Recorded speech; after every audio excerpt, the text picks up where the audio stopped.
Welcome to today's episode of Industry Innovators, where we sit down with some of the sharpest minds in tech. I'm your host, Aaron Park, and today's episode is sponsored by Atomic Consulting. Atomic Consulting partners with tech companies and agencies to break away from outdated lead gen methods, which often feel like wishful thinking rather than real strategy. We have battle-tested and data-driven client acquisition systems that bring you ideal clients with no chasing or guesswork, just predictable compounding growth. And now, without further ado, let's get started. Today, I am joined with Mike Petrov, founder and CEO of Digital Edge, a cybersecurity compliance and cloud operations partner that helps companies build integrated guardrailed security programs. From managed detection and response to governance and audits, Mike has led Digital Edge for over 25 years, and he's been vocal about practical prevention for security and running secure cloud environments for regulated industries. Mike, it's great to have you. Hello. Yeah, it's a little bit of a mouthful. We're engineers, and we as mentioned, we are 25 years in the business, more than 25 years. And I remember punch cards and mainframes and things like that, what kids probably didn't even see. But we do our own engineering things, and yeah, we concentrate on cloud ops, went through all the development of technology, starting with mainframe to AI now. And I can share my experience and my opinion on where we go and if we're moving in the right direction. Yeah. So let's start with, your path. You've kind of alluded to, your history. You've been in the industry for over 25 years. I guess what we could talk about is what's inspired you to kind of founding Digital Edge, and what were some of those big turning points from those early managed infrastructure days versus today? Ooh, I don't know how to answer it within next 5 hours that we booked. But yeah. So basically, I was a nuclear physicist, and I started programming because we needed to calculate certain things. I can explain later what we were doing. And it was kind of fun. And I grew up in Soviet Union, and I graduated from military academy there. But I always wanted to stay away from government, be independent government. So the best way for me was to move to New York. I moved to New York, and I wanted to be just a programmer, just a freelancer, whatever. And I was doing consulting things. I could program anything. I had fun, and we went through internet bubble. It was a very nice ride. Then we were looking for other things, and we just followed the strange path of technology development for this last 25 years ago. So it was only 25 years ago. Yeah, but we kind of participated in where we are now. I mean, in the path, we kind of followed it, but built it as well. So it's our world. Thank you for that. So for listeners, it sounds like you were kind of following the path of technology with Digital Edge. So in your own words, then, I guess, what is it that you're currently doing, and who are you primarily serving at the moment? To us, IT is a tool for business to compete. And doesn't really matter if it is mainframe or if it is cloud, or you do programming, or you do network, or you do cloud ops. We love to take business system, improve it, run it, operate it, make sure that it's not going down where it's not supposed to. And today, IT is your business, or your business is your IT. So we love it. Sometimes we program, sometimes we only support it, sometimes, but it's all about understanding business mission, delivering on that mission and be innovative. And sometimes a small feature would give so much leverage to business. So I really love to try to find this little feature and give our client that advantage. And if we cannot find that feature, we can at least give them 100% of uptime and be secured and no interruption or a loss of reputation. Right. And then as far as a few of the clients that you've recently had to work with, are they from all sorts of industries and markets, or have you been seeing more shift into specific industries for Digital Edge? We mostly concentrate on financial, fintech, health, and health tech, but we have manufacturing. We love manufacturing. we have some transportation. We wanted to try to do some government projects, and it was more like an exercise of winning the tender. Delivery was not as hard, but we decided that government is not us. You need to have a totally different life and concentrate on totally different things. And what we say today, we like deliver services to highly regulated industries, and it just turned to be health and health tech, and financial, fintech, but it could be basically anything else. Right. So when looking at those industries, I guess these heavily regulated industries, what sort of market shifts have we been seeing and what are you watching the most closely right now?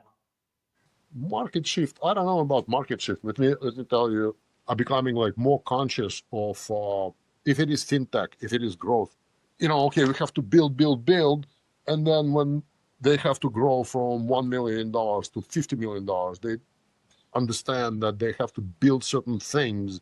Developers that brought them to that million dollars revenue is not enough to operate to bring them to 50 to scale up.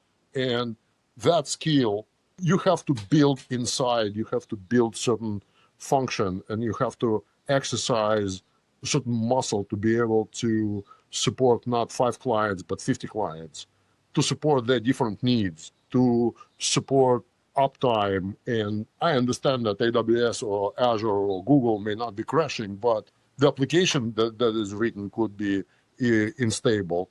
So at some point, you will have to have multiple teams. One will be concentrating on product development, and one will be concentrating on the operation. Now you have to build that operation team. You have to build these processes, that culture, that muscle. But at some point, you would understand that you're building digital edge that already exists, and you could just plug in our operations and rely on us. But what I'm saying is that successful technology companies, at some point, that they realize that one thing is to build product, one is to run and operate product. What happens today, we have multiple companies that are delivering software for banks, for example. So banks, the delivery is changing. Banks don't want to take their software and put it in their security perimeters. They want software provider to operate the software for them. So if before that company was only software development company and they were selling licenses to banks, now they are in the business of operating the software for banks. And first they're like, oh, it's more revenue for us, it's good, but they don't understand how much it takes to operate. And they start using their developers. Oh, system is down. Oh, wake up, John, and you wake him up for 5 clients, and then it's 20 clients. It's a different story, and John is looking for another job. So it's totally different discipline of operating things rather than building things. So we are kind of saying that you have to think of when you are ready to scale up. It has to be a product team, and it has to be an operation team. Sometimes they contradict each other. Their goals are conflicting. But yeah, operation team wants stability, but your product team wants disruption. So that's basically the industry games. And you have government pressure from one side. They want you to do this, and that. If you are moving money, you have to do whatever. We could go into details. From another side, someone opened an email and got a virus, or so it's today's crazy world. Right.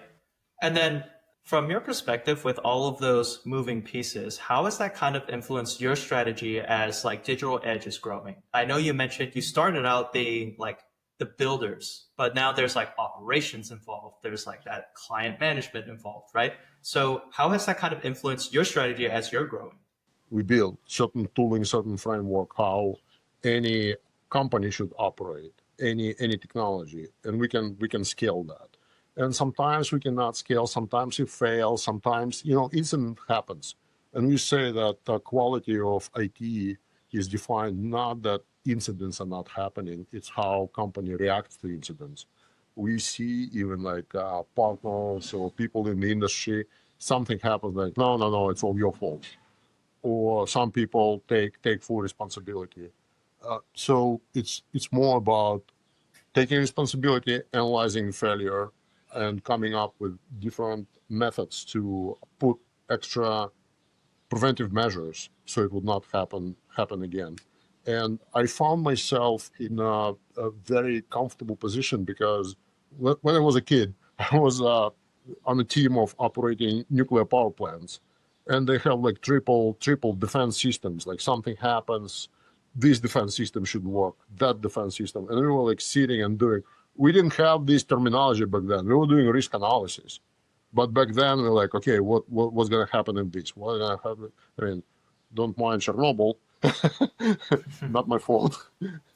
But no. I participated in the incident, whatever. I mean, I'm just joking, but it gave me a lot of perspective and understanding how you have to defend technology, how you put protective measures to defend businesses or people from the failures of technologies. And again, my kind of like latest motto is that incidents happen, it's how you react to them. Right. And then as far as like your offerings that you have, where do you see your strongest momentum for Digital Edge? Has it been really like, helping specific these highly regulated industries, or is it your risk programs, platform integrations? Like where do you see like the strongest, I guess, movement? I think people more and more realize today that technology is not as simple that they think. Let me give you an example, and this is like it blows even my mind, and I thought that I'm ready for everything. So you have your agent that is analyzing your email addresses and putting in AI, and AI is doing something based on your emails.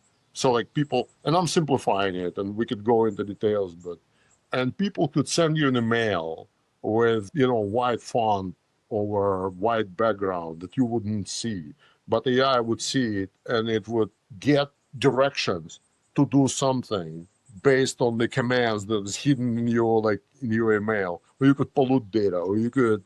So what I'm saying, the technology is not becoming like stronger and like narrower. The technology grows like this, and opportunities for mishandling left and right.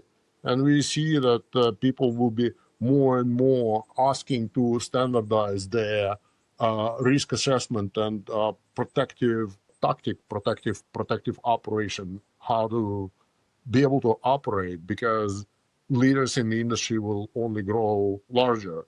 I don't think that we have to pivot. I mean, we are playing with AI, and there are a few things that we are trying to do, but I don't think. And I wanted to take maybe like 2-3 minutes talking about this. I think that we have strong positioning. We just have to polish our offering and just go stronger and tell more people about another way of operation. Hmm. Yeah, no, kind of speaking of that. So first of all, congratulations on, over 20, I believe over 25 years since you've been operating Digital Edge, right? So can you kind of talk about some of the big, like to celebrate, like some of the big wins that you've had this year?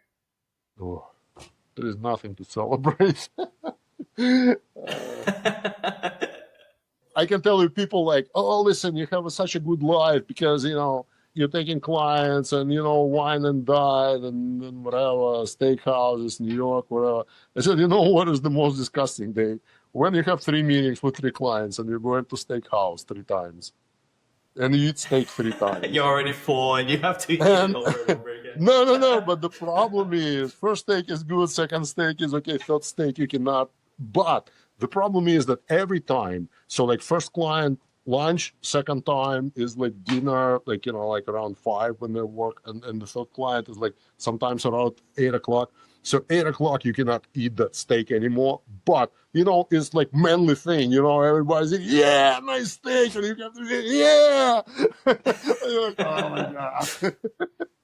So you can't hold back. You have to show that you can finish that steak, right? Right. But listen, victory is it's more about like I'm enjoying when we have situations when we were telling people like, listen, just concentrate on that. They're like, don't worry about it. Like we don't care. We all cover. Like, watch, it might be a problem. And they're like, no, it's okay. And then running. Then bump, there is a bump. Like, oh my God, you told us about this. Now we are ready. So it's kind of like we more celebrate situation when we kind of predict and warn people, and we could prevent some incidents. And I can tell you, in most cases, we cannot. We basically go into the incident because they didn't listen to us and they didn't pay attention, and because it feels like I'm more or less secured. And I can tell you like another exciting thing from my life very quickly.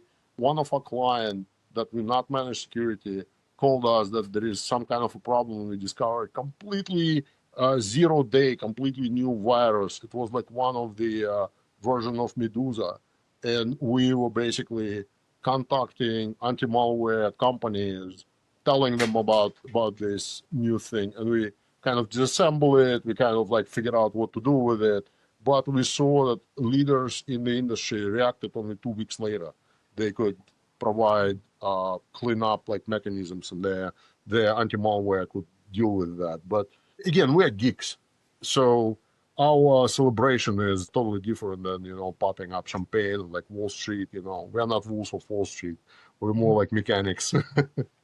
Yeah, it's like if you figure out a preventative measure before it even happens. So it's not like you're celebrating the successes of delivering something. It's more like celebrating a lot of the preventative measures that you've kind of brought up in advance, right? So a little bit different. I can understand that. It just came to my mind, like my one of like favorite episodes in the movie is like my cousin Vinny with the girl was talking about this car, questions. I don't know if you remember or not, when I think Marissa Tomei, she was questioned about cars, and she like gave the whole like technology specs of cars and whatever it is. So she was like very geeky about it. So yeah, I mean we're geeks. So, it kind of sounds like those wins are great. I mean, that kind of proves that, you're an expert in your field, I would say, right? Because you're finding problems before they're even a problem. I guess, kind of thinking about it on the flip side of some of those, I guess, wins, what I would actually consider wins, right? But on the flip side, what has kind of been hard for you guys in the market? Ooh, we are not, my sales organization is very, very bad. And we are losing to glossy companies. We are losing to. So my fight is not with technology. Technology is fun. My fight is convincing people that we are right partners and they're very serious. And business people sometimes don't understand us. And I have to figure out what is the right business language so to basically explain and be able to deliver the message. So at least when they go through the vendor, they would remember me. And we are looking for like large companies. I don't want to throw names, but I can tell you that companies are billing, I don't know, $450 an hour. I mean, I think it's outrageous. And why? Because if I'm hiring that company and as a manager I fail, I say, oh, listen, I got the best in the industry. If they couldn't do it, nobody could. I think sometimes in the 90s we had the saying that nobody gets fired for hiring IBM, and this is why like IBM grew. Today it's kind of like a little bit easier for like smaller company to break through, but we still like I couldn't.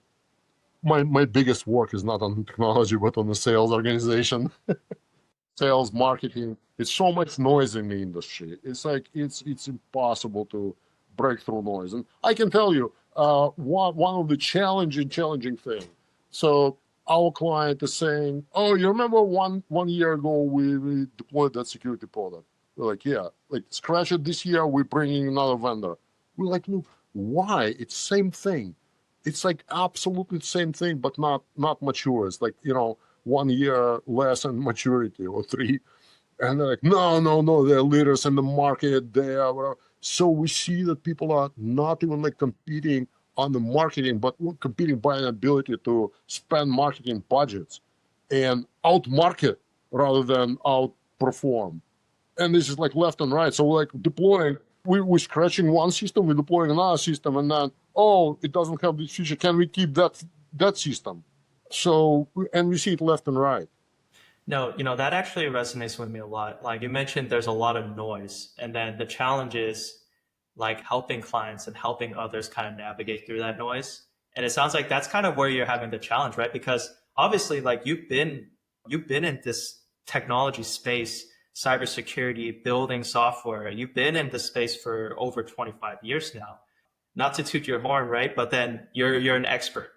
But it sounds like where the challenge is really in the sales and marketing efforts because there's other competitors who might be able to message better. Does that sound rather accurate?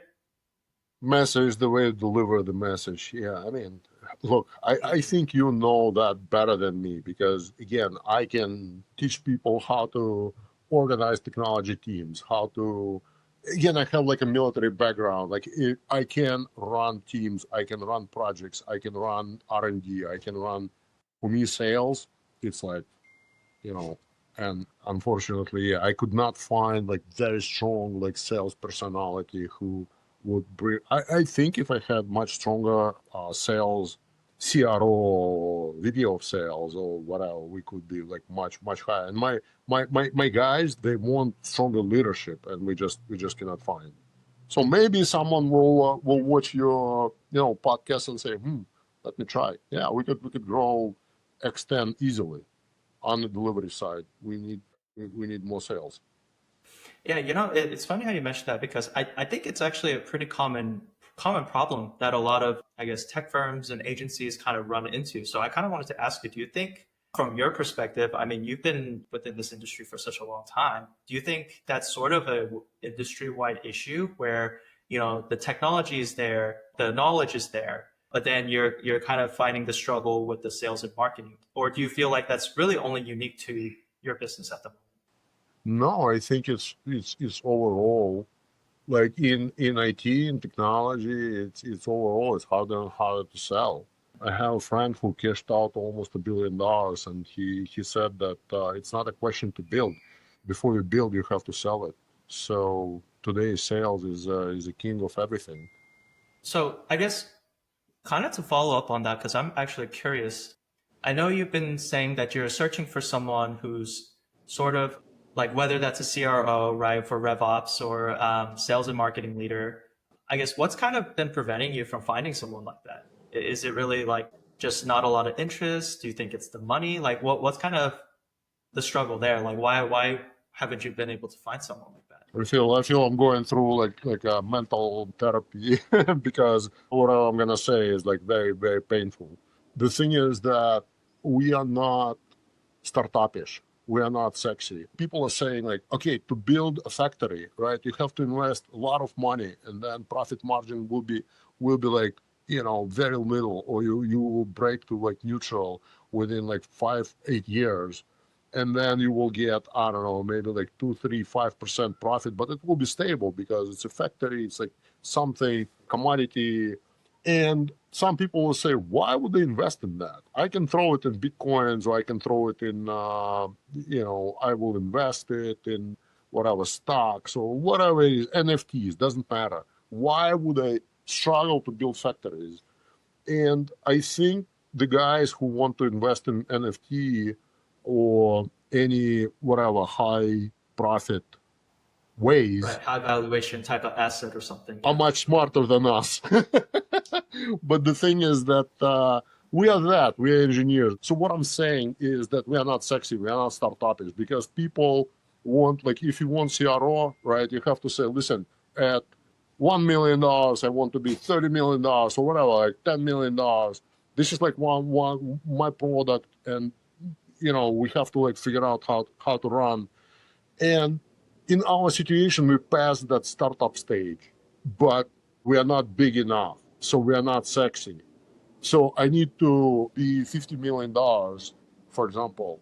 And we don't have that startup fuel to run there like quickly. So CROs, they know, okay, I took company at $3 million, I brought it to $10 million, 5 years, let me look at it. This is my package, this is bam, bam, bam.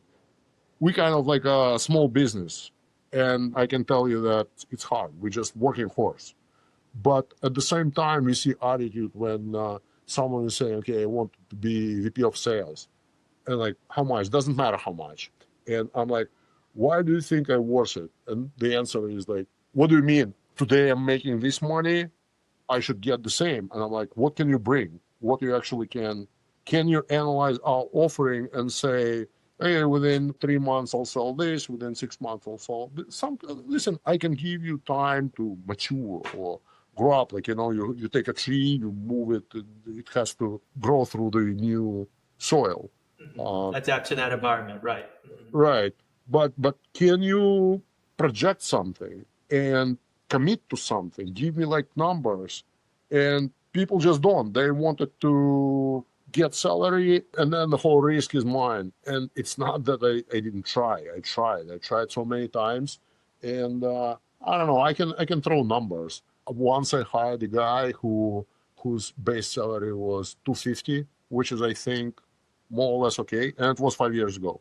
He promised me that he will sell himself and he will coach my team. When I looked at his pipeline within 6 months, it was $500 recurring revenue, one deal. So why I kind of fall face forward like this? Because I got a guy who was an executive in a larger company, and he was basically sitting and waiting for marketing to bring him deals so he could sell. And as marketing becomes more and more noisier, the less and less deals you are getting. And I can tell you the final answer why I couldn't, just because I was not lucky. That's all. Because I could come up with a partner who would do it. I don't know. It's just struggle of my life. So, but we are selling. So there are some people who have patience to listen to my accent and understand the value, and we are breaking through. But my challenge is not technology. My challenge is business development, marketing overall. Right. Yeah. I mean, first of all, I'll say I think your accent's really cool. But you know, interestingly enough, yeah, that's a good point because I think a lot of times what ends up happening, especially now, I think marketing in itself as well as sales has changed quite a bit because there's a lot more better tools that gives you a lot more better exposure. And then I mean, you're in tech, right? So, the market's always changing with technology, but that's the same with marketing and sales as well, right? Technology is always changing for them. They're having better and better tools that kind of get them in front of people. And, there's always going to be noise, but I think it really has to do with the importance of the messaging, right? So that's just kind of my perspective. Kind of going back into, I know you kind of mentioned like your biggest problem right now is the sales aspect. So if you had like, do you feel like if you resolve your sales problem, like, do you think for Digital Edge that would like exponentially grow your business? Do you think that's like the only problem that you would want to resolve right now in order to like, No, I scale and will grow have more? more. I will have more problems then, and yeah, but it's a good thing. Then I would have delivery Right. problems, and delivery problems I know how to Yeah. solve, and they are fun to Right. solve. So right now it's really just like the pipeline problem, right? Yeah. No, that makes Yeah, sense. yeah. So, kind of talking about like what you kind of see in the future, right? For digital edge as well as, the industry as a whole. What would you want digital edge's next chapter to look like in like a year from now? Thinking about your current state today versus what you wish for, a year in the future. Look, Digital Edge is overall technology company. The core is like we help people to operate, but we build solutions here and there. So, for example, like cargo vessels are inspected exactly like we inspect cars, you know. So they basically get registration and license to operate for a year, and they have to reinspect. So we built a system that Panama, the biggest fleet, in the world, they use our system to inspect their cargo vessels. So this is one of the government projects that I have. We build a few business systems that are kind of running. We are supporting them. We're enjoying supporting them, but it's always an opportunity to find next system to build. And I can tell you, like one of system that we are in the process of developing. It's like like AI today is okay. It can help me to write an email or a proposal, which is good. But people are struggling to find an application when you could really bring productivity up or and I have a big fun of working with manufacturers to like because I really like tangible things. again, to me, like Wall Street is cool and we're doing services for fintech companies, but I really like something metal in my hands. So there are ideas for some models for manufacturing, some intelligence for manufacturing to do better decisions on how to manufacture things. So, for example, today Claude can write a code, right? But like manufacturing, people still writing code using like old kind of like a Visual Studio type of environments. And the argument that I have in the industry is like people say, listen, these codes to produce, like if you want to mill, for example, I don't know, something, if you wanted to mill this, for example, I write a program and my competitors will write the program. And if I write program better, the cycle time, I will make this thing in 90 seconds and he will make in 120 seconds. So I'm winning. And the industry is saying, oh, listen, they will not share this information with anybody because it's like proprietary and this is their way to win. I'm like, we thought in technology, in information technology, the same way.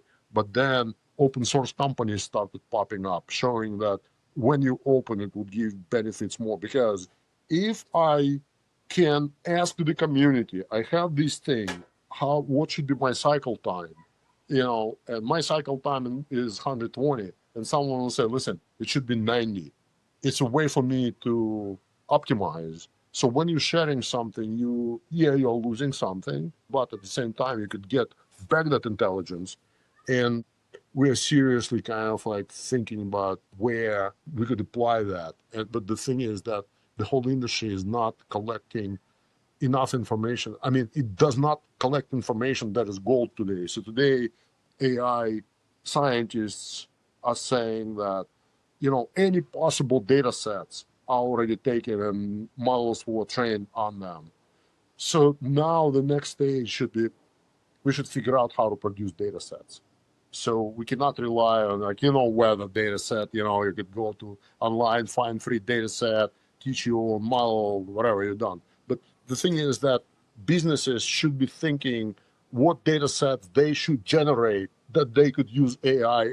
So today we have this chicken and egg problem that we have like a brain, we have AI, but to train that AI, we need to come up with more information, with more data set. So I hope our engineering experience would be able to join with industries and come up with new data sets that we could collect so that we could train AI on those data sets and be more useful, more productive for manufacturing, for medical. Medical, I'm more talking about like hospitals. I'm not talking about researchers. This area, I'm not going there. It's kind of like taken. But this is kind of a mindset, like my mindset where maybe at some point we will become startupish again. I don't know, but again, it's a way of samurai. Samurai doesn't have a goal; it has a way. Yeah, so you're kind of looking at more innovative solutions while also riding that AI wave. And I completely agree with you. I think a lot of companies are like, they see these open source platforms and they're like, ooh, shiny, I get like a whole community of like input and output. But I think we briefly talked about this even before the podcast, right? Where like there's risk involved with that as well. And there's hallucinations that can happen. So I think a lot of, especially larger companies, they kind of realize that. And now they're trying to build their own like LLMs and also build their own knowledge bases, have their own data versus public data, right? That is more specialized to their specific niche and industry. So yeah, I could definitely see that, panning out in terms of like manufacturing, because manufacturing is also like an old industry that's kind of like, and you know this best too, like banking, airlines, all of these companies, they're still very slow in terms of ramp up speed to get technology up to date, right? So no, I could definitely see a lot of opportunity in that sense. So it sounds like, what your goal is for the next year or so is kind of tap into that opportunity, right? Yeah, absolutely. But I wouldn't say like, it's not the opportunity. It's more to find new applications for new technologies. This is what fun. I have enough. Listen, if I will be a billionaire, I would not reject it, but it's not the goal. The goal is to build something that that would move humanity forward in terms of like technology. So it will bring money or it won't, but if you push civilization forward, that's why my hero is guys like Steve Jobs or all these type of innovators. I think even like Bezos and what's his name, Musk. I mean, overall like impulse. So I really admire like Peter Thiel's book Zero to One, I think it's called. Yeah, it was zero, but then boom, we created something. So it's a very cool and I feel noble goal and challenge. So money, it's podiums and celebration. It's all like who cares about it? Like you have to feel here good about what you do. Right. And actually making a difference and making an impact for, everyday people, right? That's what you're kind of striving for. Right. And this might be kind of a loaded question, but I guess what would you say is kind of slowing you down from achieving that? And what I mean by that is, what's kind of stopping you from building technologies like that would, change the lives of people, kind of following in terms of like the people you admire? Do you feel like to reach that next step, is it really just like the talent constraints, or does it kind of come back to sort of your pipeline where you mentioned where you might not be getting as much, I guess, sales? So is it that, or is it like the talent, or is it something else? I think it's more. It comes from. I was crippled by our kind of like mentality in Soviet Union because I don't know if you know. I think Boston and New York signed the same law with opposite effect. One was basically saying that if you invest money, you are responsible for outcome of the business that you invested in Boston. In New York, they said that you are not responsible. And New York became like financial capital of the world, and Boston kind of like declined. And some people are saying that this is the result of that law. So the idea when I was like growing up as a person, the idea was more be on defense rather than offense. And to me, all startupish guys, they more like on offense. We didn't have that culture that if you fail, you're not going to be judged. To us, it's like it's better to kind of like be like 100% responsible for the outcome, grow steady, things like that. And I was like that just before I saw when people started like raising money for like nothing, and it was so much kind of like movement, and it was like so not me. So to answer, and again, I feel like it's a little bit of talking to a shrink because I have to like to be sincere on your show. I have to be kind of sincere and explain what it is. And I think it's kind of like a mental break, mental impotence that rather than attack, people say that startup is when you like throw airplane without wings off the cliff, and while it's falling, you assembling wings and hope that it's gonna take off. So yeah, it's mentally Yeah. kind of like I cannot raise money and promise people that it will be X10 if I have at least 70% of my own confidence, and I don't. So you know, we are who we are. We are summarizing technology. No, it's funny how you mentioned like, the plane with no wings, you throw it off the cliff. The analogy Come that I on, it's typically use was actually with, how how old are you? Because it was like a big saying in 1999, 1998, 2000. Mhm. Yeah, so I'm 33, but yeah, so I was still very young at that time. But a similar analogy that I actually like to use too is talking about you're essentially driving a bus while it's still being built. Yeah, Right. yeah, So yeah. you're still building this bus and you're just driving it. So it's kind of funny. It's kind of similar in a sense. But yeah, like no, I like that because that answer kind of resonates with a lot of others too, because a lot of times what you find it's really that mindset is very important, right? And it almost sounds like you feel like there's like that limiting belief that you've kind of grown up with that's kind of preventing you from achieving like those milestones or goals that you've kind of see. but then, you still feel like there's uncertainty, right? So no, Yeah, I can yeah, definitely, and I think I totally missed out on the whole culture. Like, when people, like, usually, like, the whole kind of like a California thing, like Bay Area, it was like people like had to be there. Like, I totally missed out that culture, because if I was there within that melting pot or whatever you call it, I would probably like pick it up, and I would probably like totally okay with that. And I missed that kind of point of formation of a startup. Sometimes I'm saying, listen, we are just fixing cars. We're fixing Ferraris, but we are fixing cars. So we are not, we are not a startup. yeah, no, I completely understand because like with that culture, it's like that build fast, fail fast, right? It's a little bit Yeah, different. it's So kind of it's kind of not for me. I would rather, yeah, I would rather build yeah. slow, grow slow, Right. Yeah. It's but grow. polar opposite. Yeah, but still grow. Exactly. Yeah. Yes. But it's funny how you mentioned that because I think that is sort of like with New York, with Wall Street, like they're like all of these financial institutions, investors, right? They're very big on like that long-term growth and the long-term play versus I guess with this tech startup culture, they oftentimes are thinking about the exit before they even build something. So it's No, definitely different. yeah. Yeah. Today it's all about exit. Today it's all about exit. Mhm. Tell me Yeah. what you think.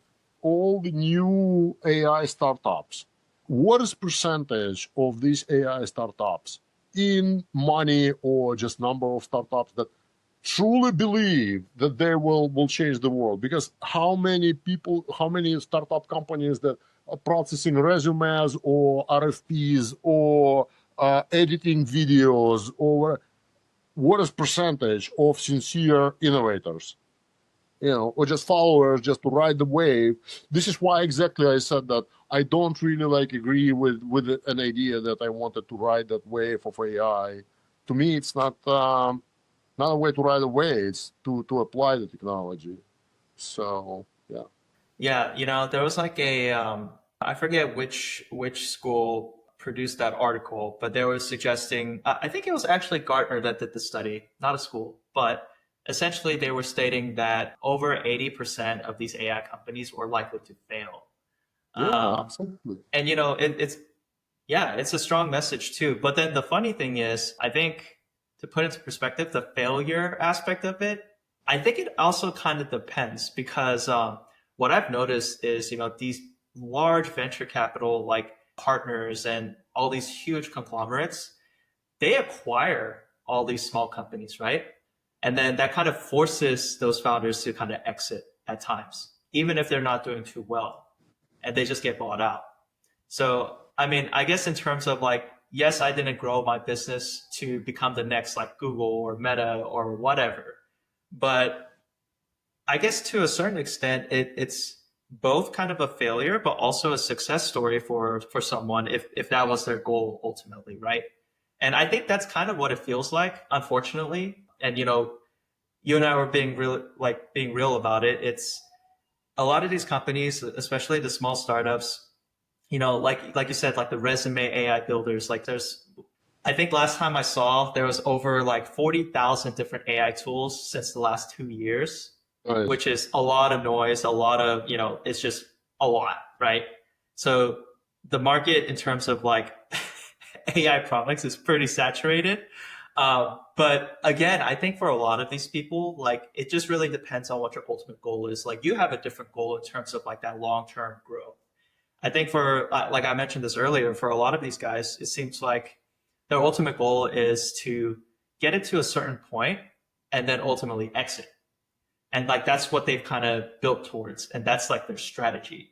Like I see, and I'm not gonna name drop anyone, but I see a lot of like they call them like serial founders, right? And they kind of Well, post it what your online mission? where they're like, yeah, I had To make money or to make technology?